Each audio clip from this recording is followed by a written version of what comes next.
Hello beautiful people, स्वागत है आपका लेट्स लर्न पर। कैसे हैं आप सब? आई होप बहुत अच्छे होंगे। तो बच्चों, आज हम पढ़ेंगे उच्चारण स्थान के बारे में कि वर्णों में जो सभी प्रकार के वर्ण हैं उनका उच्चारण स्थान क्या क्या होता है। ठीक है, देखिए उच्चारण स्थान को समझने से पहले आप देखेंगे कि हमारा जो शरीर का स्ट्रक्चर है, देखिए जैसे आपका ये है, यहाँ से आपके गले का अगर हम देखें तो सबसे नीचे होता है हमारा यहाँ पर कंठ। क्या होता है? कंठ। फिर इसके ऊपर आएगा आपका, कंठ के बाद आता है आपका क्या? तालु। कंठ के बाद तालु, यानी कहने का मतलब जीभ ऊपर की जो छत होती है ना सारी की सारी, इसको हम क्या कहते हैं? तालु कहते हैं। ऊपर की जो छत होती है उसको हम क्या कहते हैं? तालु कहते हैं। कहने का मतलब कि अगर आपकी जीभ पीछे से लेकर आगे तक इस पूरे छत को स्पर्श करें तो वो आपका तालु कहलाता है। तालु से ठीक आगे वाला हिस्सा कहलाता है आपका मूर्धा। इसको कहते हैं मूर्धा। ये स्थान है सारे, इसको कहा जाता है मूर्धा। मूर्धा से ठीक आगे होते हैं आपके दंत, यानी आपके दांत। और सबसे लास्ट में होते हैं ओष्ठ, यानी आपके ओंठ। ठीक है, देखिए नीचे से अगर देखें, सबसे नंबर 1 पे क्या है? कंठ, फिर है तालु, फिर है मूर्धा, फिर है दंत, और नंबर 5 पर है ओष्ठ। ठीक है, तो देखिए बच्चों कि अगर मैं यहाँ बात करूँ कि सबसे पहले आपने क्या देखा? कंठ, फिर आपने देखा तालु, फिर आपने देखा मूर्धा यानी मूर्धन्य। ठीक है, उसके बाद आपने देखा दंत, उसके बाद आपने देखे ओष्ठ। जिस प्रकार से ये क्रम चलता है उसी प्रकार से इसमें हम क्या रखेंगे? वर्णों को रखेंगे। मैंने आपको बताया था कि 5 वर्ग होते हैं। वर्ग कितने होते हैं? 5। समझना आप लोगों ने ध्यान से, सारा आसान हो जाएगा। सबसे पहला होता है क वर्ग। सबसे पहला वर्ग क वर्ग, फिर था च वर्ग, फिर ट वर्ग। ठीक है, तीसरा ट वर्ग था। चौथा था आपका नंबर 4 पर जो था आपका, वो था क्या? त वर्ग। त वर्ग। और नंबर 5 की बात करें तो वो है आपका क्या? प वर्ग। जिस प्रकार से वर्ग रखे जाते हैं उसी प्रकार से क्या होता है? आपका उच्चारण स्थान होता है। ठीक है, देखिए सबसे पहले मैंने यहाँ पर लिखा है वर्ग। वर्ग का नाम क्या है? वर्ग मतलब नाम। ठीक है, दूसरा है उच्चारण स्थान, तीसरा आता है वर्ण। मैंने आपको अभी समझाया कि जैसे सबसे पहला वर्ग है बच्चों क वर्ग। क वर्ग में 5 वर्ण आते हैं, क, ख, ग, घ और ग। इन सब का उच्चारण होता है कंठ से। सबसे नीचे आपने क्या देखा था? कंठ। क्लियर? ठीक है, अब देखिए दूसरा होता है आपका उसके ऊपर तालु। तालु था ना? तालु से बोलेंगे हम च वर्ग पूरा। च वर्ग। च वर्ग में भी 5 वर्ण आते हैं, च, छ, ज, झ और य। ये आएंगे आपके 5 वर्ण। च वर्ग पूरा तालु से बोला जाएगा। ठीक है, तीसरा आपका था क्या? मूर्धा। मूर्धा। मूर्धा से अगला हम वर्ग बोलेंगे, अगला वर्ग होता है हमारा ट वर्ग। जैसे वर्ग होते हैं वैसे इनका उच्चारण स्थान, जैसा नीचे कंठ है, फिर आपका ऊपर क्या है? तालु है, फिर मूर्धा है, फिर दंत है, फिर ओष्ठ है। उसी प्रकार से ये सब वर्गों को रखेंगे। इसमें आते हैं ट, ठ, ड, ढ और अण। ठीक है, 5 वर्ण। अगला देखिए, फिर इसके बाद आता है आपका क्या? दंत। मूर्धा के बाद दंत। दंत से बोलेंगे हम पूरा त वर्ग। त वर्ग में आते हैं त, थ, द, ध और न। ठीक है, त, थ, द, ध, न। क्लियर। अगला देखो बच्चों कि लास्ट होता है ओष्ठ, ये उच्चारण स्थान है ओष्ठ। ओष्ठ से बोला जाएगा पूरा प वर्ग, कहने का मतलब 5 वर्ण प, फ, ब, भ और म, ठीक है, 5 वर्ण प वर्ग पूरा ओष्ठ। प तो आप बोलकर भी देख सकते हैं, प दोनों ओठों को मिलाना ही पड़ता है ना। देखिए यहाँ पर आप समझने का प्रयास करेंगे बच्चों। सबसे पहले है वर्ग, फिर उसका उच्चारण स्थान, फिर वर्ण कौन कौन से आएंगे, ठीक है। सबसे पहले हम लेते हैं यहाँ पर कंठ। कंठ यानी कंठ है, अगर वर्ग का नाम की बात करेंगे तो कंठ है, कंठे वर्ग का नाम है। अगर मैं स्थान की बात करूँ तो कंठ। कंठ से कौन कौन से वर्ण आएंगे, इसको आप सिंपल याद रख सकते हैं, आकुह विसर्ग नाम कंठ। पर ये प्रचलन में नहीं है, पहले होता था इसका पर अब नहीं है। इसको आप इस हिसाब लिख नहीं सकते हैं ना, हिंदी में इसको मान्यता नहीं मिली है। आकुह मतलब आ दोनों, क वर्ग, ह और विसर्ग आता है इसके अंदर, ठीक है। ये सभी वर्ण कहाँ से बोले जाते हैं तो कंठ से। जैसे यहाँ पे आ है ना, आ विसर्ग, क वर्ग और ह, इनका उच्चारण। अगला देखो दूसरा है तालव्य। यह का मतलब समझ आना कि जहाँ से इसका जन्म हो रहा है, तालु से जन्म हो रहा है, तो तालव्य से यानी तालु उच्चारण स्थान है। ई चू यश, इसको आप याद रख सकते हैं, ई चू यश। ध्यान रखें जो 3 श होते हैं इनमें सबसे पहला श यही लिखा जाता है, फिर षटकोण वाला लिखा जाता है, फिर आपका सलेट वाला लिखा जाता है। इसका क्रम होता है ये श स स, ठीक है। अब देखो ई टू यश में क्या आता है आपका, ई आएगा दोनों, फिर च वर्ग पूरा आएगा, य आएगा और श आएगा। क्लियर, इतना आप लोग ध्यान रखें। अगला आता है मूर्धन्य। मूर्धन्य मतलब मूर्धा, ठीक है, मूर्धन्य मतलब मूर्धा। मूर्धा से बोला जाएगा बच्चे री, ट वर्ग पूरा और र और श, ठीक है। री टू र श, शॉर्ट कीज इसकी है, ट्रिक के रूप में आप इसको ले सकते हैं। री बोला जाएगा, ट वर्ग पूरा, र और श। कहाँ से इसका उच्चारण स्थान है, इसका आता है आपका मूर्धा, मूर्धा, ठीक है। अगला देखें आप लोग ओष्ठे, सॉरी दंते। दंते वर्ग का नाम है और दंत क्या है, उच्चारण स्थान है। यहाँ से हम पहले ये री रहता था प्रचलन में, अब तो वैसे ही ख़त्म है, लेकिन री का उच्चारण भी यहीं से किया जाता है। और ल आएगा, त वर्ग पूरा आएगा और स आएगा इसके अंदर, ठीक है। देखो इसको आप लतुसा से याद रख सकते हैं, लतुसा। ल से ल, त से त वर्ग और स से स, ठीक है। इस तरीके से आप इसको लर्न कर सकते हैं। ओष्ठ देखो बच्चों, ओष्ठ, ओष्ठे मतलब ओष्ठ।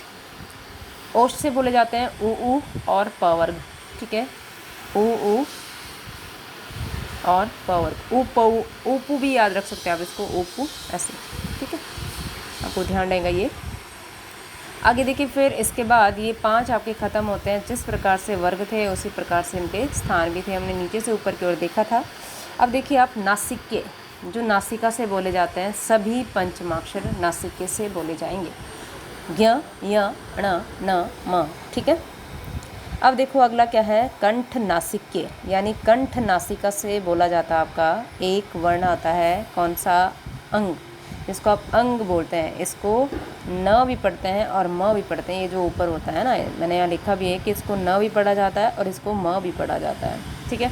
अब बात करते हैं कंठ तालव्य यानी कंठ तालु। देखो बच्चों इसको आपको मैं हमेशा के लिए याद करवा देती हूँ, कंठ तालु और कंठ ओष्ठ वाला कॉन्सेप्ट ये देखिए। जैसे ए दिया ना, ए मैंने आपको सिखाया था कि ए कैसे बना है। अगर मैं क्या मिला दूँ भाई, अ में क्या मिला दूँ, मैं ई मिला दूँ तो मुझे क्या मिलता है, ए मिलता है, यही सीखा था हमने। अब देखिए अ का उच्चारण स्थान था क्या, कंठ, और ई का क्या था, तालु, ए का था तालु, दोनों को मिलाएंगे तो क्या बन जाएगा, कंठ तालु, ठीक है, कंठ तालु। इसलिए ए और आई को कंठ तालु से उच्चारित किया जाता है, याद हो जाएगा। अगला देखो ओ भी मैंने आपको सिखाया था कि ओ कैसे बना था।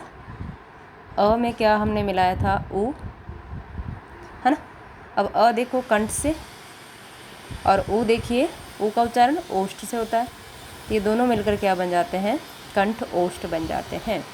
इस तरीके से ओ औ का उच्चारण स्थान क्या हो जाएगा, कंठ ओष्ठ हो जाएगा। फिर आता है दंतोष्ठ, दंत और ओष्ठ। देखिए जब आप व वर्ण बोलते हैं ना, व, तो व को बोलते हुए आपको ओष्ठ और दंत दोनों का सहारा लेना पड़ता है। और ये जो फ लिखा है मैंने यहाँ पर, फ, ये नुक्ते वाला फ है, फ, ये फ अरबी फारसी वाला जो था, ठीक है, क्लियर। अब बात करते हैं अगला, अलीजीवा काकल्ले। इसको आप स्वर यंत्र भी कहते हैं। आपके गले में जो मांस सा लटका रहता है ऊपर से, उसको कहते हैं अलीजीवा काकल्ले, ठीक है, अलीजीवा काकल्ले। वहाँ से एक वर्ण उच्चारित किया जाता है ह, ठीक है, ह का उच्चारण अलीजीवा काकल्ले से भी होता है। फिर आता है जीवा मूले, यानी जीवा की जड़ से कौन कौन से वर्ण बोले जाते हैं, तो उनके नाम है यहाँ पर क्या वर्ण आएंगे, क, है ना, क, ये नुक्ते वाला आएंगे, ख और ग, ध्यान रखें आप इसका, ठीक है। अगला देखिए, फिर अगला होता है मसूड़े से भी कुछ वर्ण बोले जाते हैं, वर्त से कहते हैं इसको। मसूड़ा कभी नहीं आएगा लिखा हुआ, वहाँ पर वर्त से होगा, वर्त से बोले जाते हैं नल सरज, न ल सरज, न ल सरज। इसको आप ऐसे भी याद रख सकते हैं, नल सरज, है ना, इस तरीके से आप इसको लर्न कर सकते हैं। अब आप कहेंगे कि मैम ह भी 2-3 जगह से उच्चारित किया जा रहा है ना, और आपका जैसे ह भी है, न भी है, न तो बल्कि 3-3 स्थानों से उच्चारित हो रहा है, तो अगर ऑप्शन में तीनों ऑप्शन आएंगे तो हम क्या लगाएंगे ऑप्शन में, है ना, ये सवाल आपके मन में उठ रहा होगा। तो देखिए बच्चों, अगर इसमें हम प्राथमिकता का क्रम देखें कि प्राथमिकता किसको दी जाए, ठीक है, सबसे पहले यहाँ देखिए आप लोग कितने वर्ण ऐसे हैं जिनके एक से ज़्यादा स्थान है, उच्चारण स्थान है। सबसे पहले देखो ह, ह आपने कंठ से भी किया था उच्चारित और स्वर यंत्र यानी अलीजीवा काकल्ले से भी किया था। अगर ये दोनों ऑप्शन आपके पास एग्जाम में रहते हैं तो आपने लगाना यहाँ पर स्वर यंत्र, ठीक है, स्वर यंत्र यानी अलीजीवा काकल्ले। दूसरे पर रहेगा आपका क्या, कंठ। अब बात करते हैं न के लिए देखो 3 स्थान हमने बनाए थे, नासिका, दंत और वत्स से। नासिका नंबर 1 पे रहेगा, यानी अगर तीनों ऑप्शन में आते हैं तो आपने नासिका को लगाना है। अगर नासिका नहीं आता तो आप उस सिचुएशन में वर्त्से को लगा सकते हैं। वर्त्से भी अगर नहीं है तो इसमें हम दंत की तरफ जा सकते हैं। कहने का मतलब नासिका नंबर 1 पे, वर्त्से नंबर 2 पे और दंत नंबर 3 पे रहेगा, ठीक है। अगला देखिए, फिर यहाँ पर ल, स, र और ज, इनको लेकर बेटा एक चीज़ है कि इनका पहला क्रम यानी प्राथमिकता किसको देनी है, आपने वर्त्से को ही देनी है सब में, ल में भी, स में भी, र में भी और ज में भी। बाकी जहाँ जहाँ से इनका उच्चारण होता है, जैसे ल और स दंत से बोले जाते हैं तो दंते इसका दूसरा ऑप्शन आएगा, और र मूर्धा से बोला जाता है ना, और मूर्धा से आएगा, और तालु ज, च छ ज, है ना, तो यानी कि जो तालु है इसको आप दूसरे नंबर पर रखेंगे। इस तरीके से हमारा क्या होता है, उच्चारण स्थान यहाँ पर ख़त्म हो जाता है कि कौन सा वर्ण कहाँ से बोला जाएगा। और ध्यान रखें, जो संयुक्त व्यंजन होते हैं 4, इनका कोई भी उच्चारण स्थान नहीं होता है ना। क्यों नहीं होता है, क्योंकि ये 2 से ज़्यादा वर्णों से मिलकर बने होते हैं। जैसे अब श है, ये बना था आपका क, श और अ से मिलकर, इसलिए हम इनको कोई भी उच्चारण स्थान नहीं देते हैं, क्योंकि इनके 2 से ज़्यादा क्या है बच्चे, वर्ण इसमें इनसे मिलके ये बना हुआ है, ठीक है। अब हम बात करते हैं थोड़ी सी कि घोष के आधार पर वर्ण कितने प्रकार के होते हैं। घोष को बोले तो कंपन, यानी घोष घर्षण, जितना घर्षण लग रहा है उसमें, है ना, तो घोष या कंपन के आधार पर भेद होते हैं 2। पहला आता है अघोष, अघोष जिसमें कंपन नहीं होती है, सघोष, सघोष को ही घोष कहा जाता है। सघोष मतलब सहित, किसके सहित है, कंपन के सहित है। अघोष मतलब रहित, अ मतलब नहीं, क्या नहीं हो रही है, कंपन नहीं हो रही है, तो उसको कहते हैं अघोष। सघोष मतलब स मतलब सहित और घोष मतलब कंपन, तो सघोष यानी कि कंपन सहित। ऐसे कितने वर्ण होते हैं जिनमें कंपन नहीं होती है, तो आप यहाँ देख सकते हैं प्रत्येक वर्ग का पहला और दूसरा वर्ण, पहला दूसरा मतलब क, ख, ठीक है, च, छ, ठीक है, और ट, ठ, इस तरीके से बेटा प्रत्येक वर्ग का पहला और दूसरा वर्ण क्या होता है, अघोष होता है। इसमें तीनों स आते हैं, तीनों ही स भी किस में आते हैं आपके, श, स, यानी कि ये भी किस में आते हैं, अघोष में आते हैं। अगली बात करते हैं सघोष में क्या क्या आएगा, प्रत्येक वर्ग का तीसरा, चौथा, पांचवा वर्ण आएगा, ठीक है। तीसरा चौथा का मतलब क्या हुआ, जैसे ये क, ख, ग, घ और ग। 5 वर्ण ना, पहला, दूसरा, तीसरा, चौथा और पांचवा। 3, 4, 5। अगर आपको कोई बोलेगा ना कि ग क्या है, सघोष है कि अघोष है, तो आप बोल सकते हैं कि ये सघोष है। इस तरीके से आप ये क्वेश्चन कर सकते हैं। अब देखिए आगे अगले जो वर्ण आते हैं इसमें य, र, ल, व आएगा और ह, जो यहाँ वाला ह था वो यहाँ आएगा आपका ह, ठीक है, जो ऊष्म वाला व्यंजन था। और सभी स्वर भी क्या होते हैं, सभी स्वर भी आपके सघोष होते हैं, ठीक है, इतना ध्यान रखें आप लोग। अब देखिए कि प्राण वायु के आधार पर कई बार क्वेश्चन बन जाता है कि प्राण के आधार पर कितने भेद होते हैं भाई, कि आपके प्राण कितने लग रहे हैं, किसी वर्ण को उच्चारित करने में आपको वायु कितनी बाहर निकालनी पड़ रही है, तो उसको बोलते हैं प्राण वायु। यहाँ पे प्राण ये नहीं है कि भाई आपके प्राण है ना, कहने का मतलब यहाँ पे श्वास कितनी मात्रा में बाहर आती है, तो इसका पहला बनता है अल्प प्राण और दूसरा बनेगा महाप्राण। अल्प मतलब कम, अल्प मतलब कम, प्राण मतलब वायु, कम वायु जिसमें बाहर निकले, महा मतलब ज़्यादा, प्राण मतलब वायु जिसमें ज़्यादा वायु बाहर निकले ना, या प्राण ज़्यादा जिसमें लगे उसको हम क्या कहते हैं, महाप्राण कहते हैं। अब देखिए बेटा अल्प प्राण में कौन कौन से आते हैं, इसमें आते हैं आपके प्रत्येक वर्ग का पहला, तीसरा और पांचवा वर्ण, यानी जो विषम वाले होते हैं।